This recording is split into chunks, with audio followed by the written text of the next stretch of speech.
Before we start, I've got to let you all know that this is the 100th episode of Plainly Difficult. To mark this event, I've got a new t-shirt out on my Teespring store. When you think of nuclear accidents in the former Soviet Union, Kyshtym or Chernobyl come to mind. However, there was a lesser known incident in the newly formed Russian Federation which involved an explosion and a release of radiation. If you like what we do here at Plainly Difficult, consider helping the channel grow by liking, commenting and subscribing. Let's get started.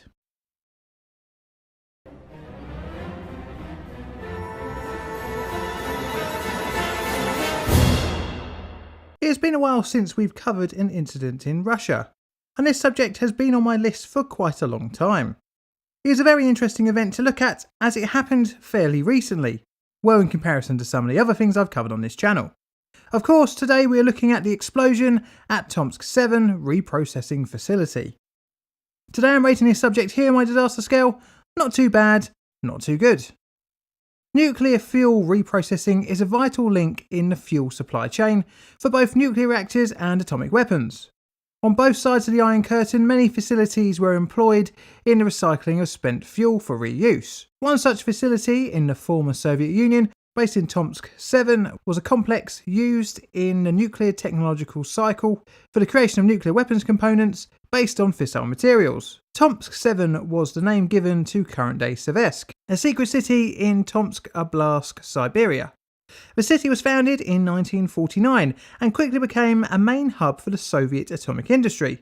The city was home to Siberian Chemical Enterprises, a complex involved in a large-scale production and reprocessing of uranium and plutonium fuels. Construction at the complex started in 1949 and began highly enriched uranium and plutonium production between 1952 and 1955. The plutonium at the site was originally used for commercial uses until two reprocessing lines in the radiochemical works came online in 1961.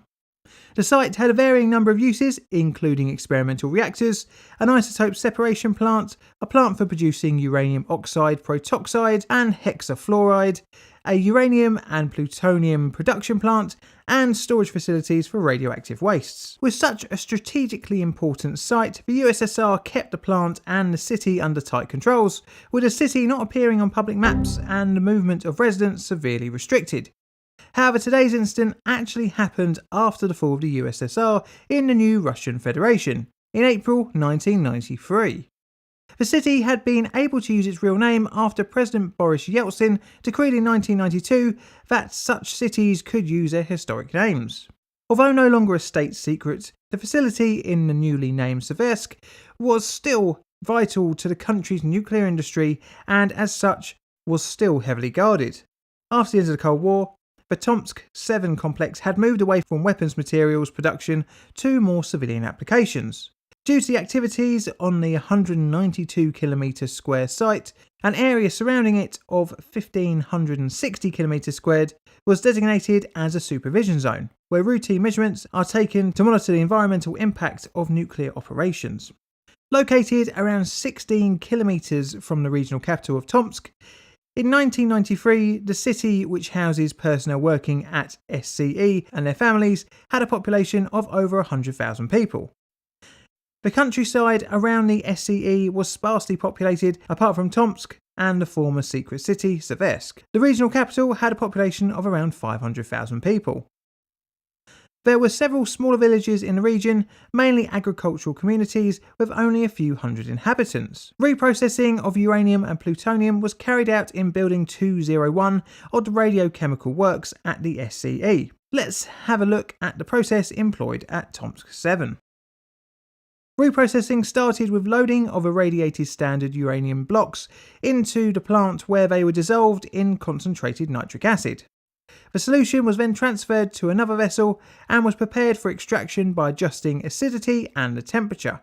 Sometimes additional solution was added, which had already gone part of the way through the process before.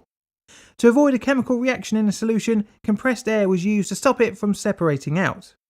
After this point, the solution passed along the reprocessing line for solvent extraction using tributyl phosphate in a light hydrocarbon dissolver. A series of mixed settlers were used for selective transfer of uranium and plutonium to the TBP leaving behind unwanted products such as cesium and strontium in the aqueous solution. The two liquids then separate, with the TBP sent on for further processing to separate the uranium and plutonium from one another. Installation AD6102-2 was used as part of the reprocessing process. It was a vessel used to prepare the solution prior to reprocessing.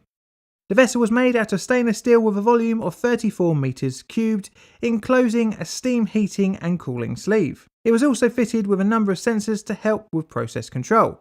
These sensors included 2 level indicators, a thermometer, a pressure transducer, a pit open warning device, a flow rate transducer, and some radiometric control sensors. It was placed underground with 2 meter thick concrete walls and a concrete lid below the ground in Building 201 in one of its 2 reprocessing lines. This leads us on to the disaster on the 6th of April 1993.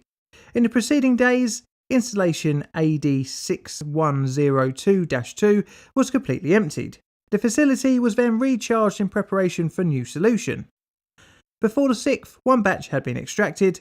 After extraction, around 4 meters cubed of residual solution was left behind.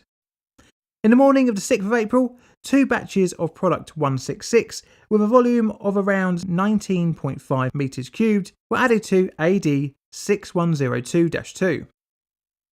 At 10:30 am, 1.5 meters cube of nitric acid was also added in preparation for extraction. At 12 pm, sensors within the vessel started to show a pressure rise. 40 minutes later, a new shift arriving at the building noticed red smoke coming out of a vent tube, something that was not a usual sight during this type of extraction. 10 minutes later, the engineer in charge was notified of the pressure increase, which was at 2 atm and still rising. The order to reduce pressure in the vessel was issued, however no discernible effect was seen as the pressure raised to 5 atm. At 12:58 pm, the pressure exceeded that of the vessel's design specifications and ruptured. Within seconds, an explosion engulfed Building 201, knocking down walls on 2 floors of the complex. Staff within the building donned breathing apparatus which was located near their workstations, and mustered in a safe area where they were informed of the incident. The radiation monitoring system was activated, and within a few minutes of the explosion, the on-site fire department arrived. Within 10 minutes, the fire on the roof and equipment room was extinguished by the swift response on site. Dose rates at the site of the explosion meant that first responders couldn't get direct access, however significant damage was clearly visible. The slabs covering the cell had been displaced and the ceiling of the equipment room had been partially destroyed. The surviving walls showed signs of blackening from the intense fire. Due to the damage, no immediate assessment of the vessel could be undertaken, and the compromised building meant that no passive containment of radiation was available. This meant the deadly radioisotopes were escaping into the atmosphere. Around 250 meters cubed of radioactive gases, 8.7 kilograms of uranium and 500 grams of plutonium were released into the environment. This amounted to around 30 terabecquerels of beta and gamma emitters. At the time of the explosion, there was a light wind and snow limiting the spread of the release, however contamination did make its way into the environment. Almost straight away, aeroplanes were sent out to get a scope of the radioactivity and an aerial survey was undertaken. The accident released a plume of fallout into the surrounding countryside. This was both from the damaged building and from the 150 metre high stack on site. The main area affected by fallout from the accident was the village of Gorgievka, with a population of about 200. Doses up to as high as 30 microsieverts an hour were recorded. For weeks after the accident, the snow contained radioactive elements such as cesium-137 and strontium-90. Both known carcinogens. For the clean-up efforts, lead shielding was erected to protect workers. To decontaminate the area, snow and soil was removed, roads around the SCE site were washed down, and any solid wastes, for example debris from the buildings, were disposed of on site. The damaged building was rebuilt by mid-1994. In the village of Gorgievka, 380 tons of soil and snow were removed for burial. Contaminated planks of wood, firewood, and garbage were also removed from the village. The final stages of decontamination consisted of deep ploughing of vegetable gardens and the use of mineral fertilisers and asphalting the main street. For the remainder of 1993, residents were encouraged not to eat any local produce. The government provided free fruit and vegetables, bought any livestock to be slaughtered, and mixed feed was imported to enable food for farm animals to not be contaminated. The children of the village were voluntarily relocated. In total, 18 children were kept away from the village for around 2.5 months. The doses estimated between 0.15 to 0.37 millisieverts for villagers during the event, and were estimated to be between 0.016 and 0.049 millisieverts 1 year post-event. At the SCE, around 1,900 personnel were exposed to varying levels of radiation during the event and subsequent cleanup, with the highest being received at 7 millisieverts. Amongst the firefighters, the dose was thought to be around 2 millisieverts, mainly from exposure during the 10 minutes that they quelled the blaze. But how did this disaster happen, you might ask? Well, let's look at this next. In a 1998 IAEA report, it was thought that the cause of the incident was poor flow of the compressed air. This meant that the solution was not properly mixed, causing separation. This was thought to have been caused by one of two reasons: operator error or mechanical fault. The disaster started when nitric acid was being introduced to adjust the acidity. Because of the poor airflow, this was not properly mixed into the solution. The chemicals within the vessel settled into different layers, in which the nitric acid settled at the top of the vessel, oxidizing with organic materials inside, releasing gases from the reaction. Eventually, the pressure ruptured the vessel. The gases released were inflammable and ignited on either a spark caused by the rupture or on a 450 degrees centigrade hot vessel. After the vessel was ruptured, disaster was inevitable.